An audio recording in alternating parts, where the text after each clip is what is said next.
Tingnan natin kung ilang voltage siya.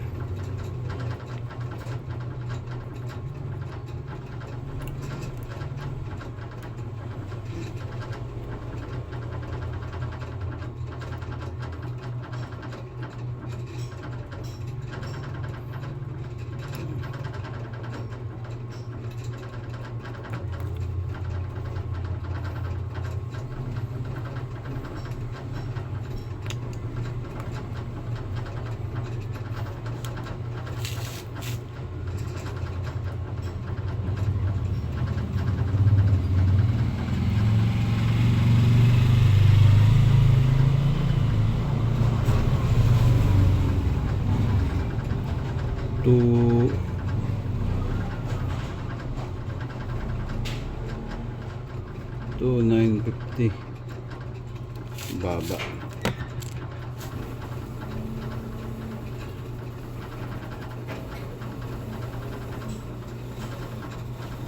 To 89 volts.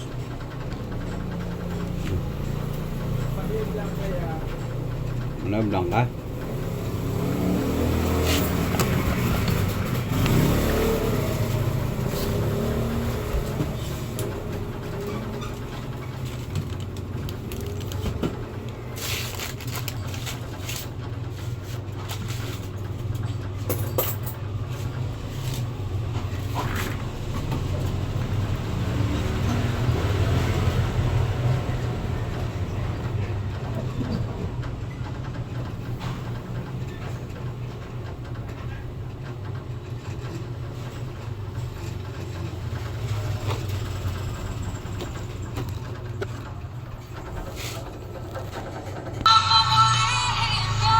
Battery problem lang.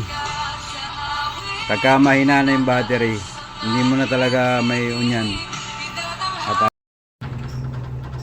ito mga boss, pinalitan natin yung battery. Dapat kasi ito lumabas ng 4.20-25 ganyan. Basta't nasa 4 volts dapat siya para yung Bluetooth speaker mapagana niya. Susukatin natin yung kanyang voltahe. Lagay muna natin ito sa positive. Yan, yung positive. Tingnan nyo ha.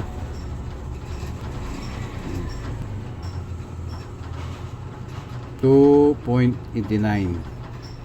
Ibig sabihin hindi na makapagpagana ng speaker yan.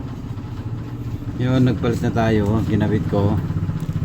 Ang reading nito ng isang battery, ito. Tingnan nyo yung reading. Tatap ko dito sa positive kasi dapat ang charger ng ano, ng Bluetooth speaker, ito ikabit natin to.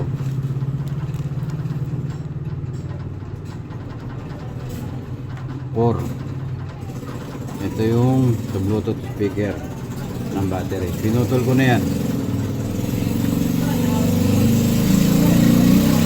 Ngayon iti-test natin. Gumamit na tayo ng automatic tester. Auto. Ayan.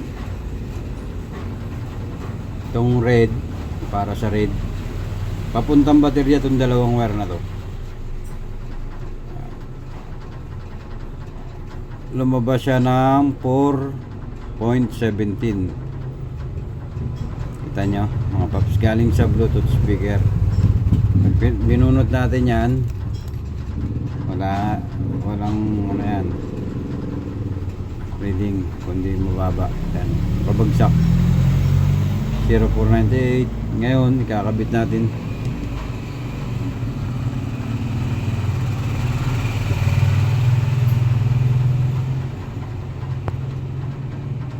Ikakabit natin tong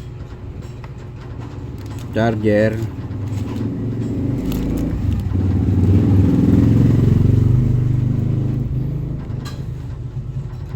Yun, umilaw, kulay red. Buksan na natin. 417. Ito yung battery.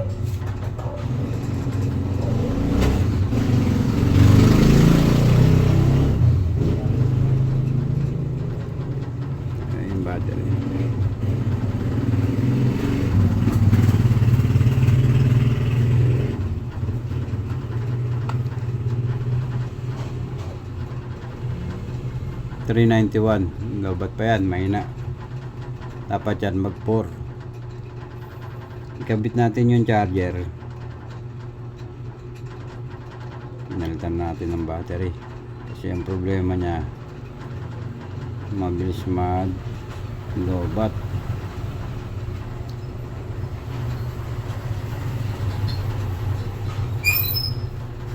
Ayaw daw tumunog, sabi ni customer. Power.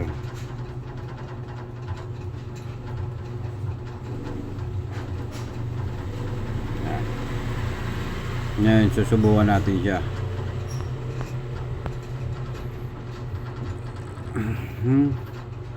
Saksak natin tong USB.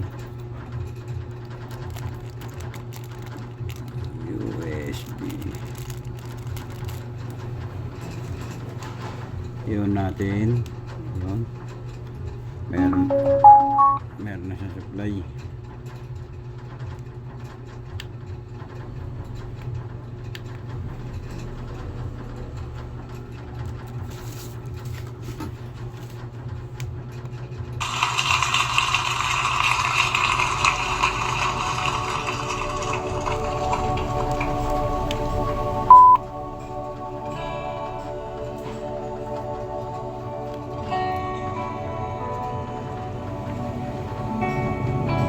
Ayan na mga boss.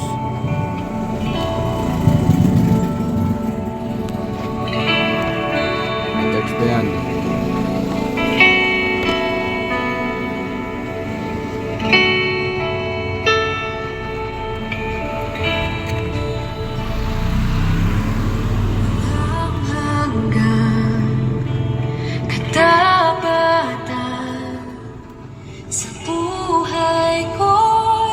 Lagi mong lamang narito dahil sa biyaya mo. Yung naging problema niya, totally battery lang. Pinalitan natin ang battery. Ito yung battery na niya. Itatanghal sa buhay ko. Nagte-charge pa siya.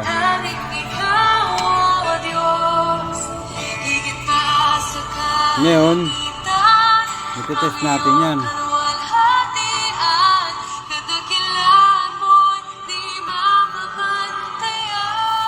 Mahirap nang walang tagahawak eh.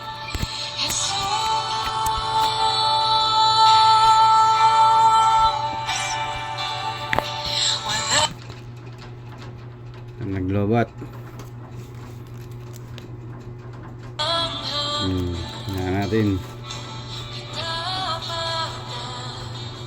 Tignan natin yung reading. Yung positive tsaka negative kailangan parehas dun sa battery nya. Ito yung reading na lumabas sa kanya na naka-charge. 3.90. 470 na mataas. Kaya okay na yan.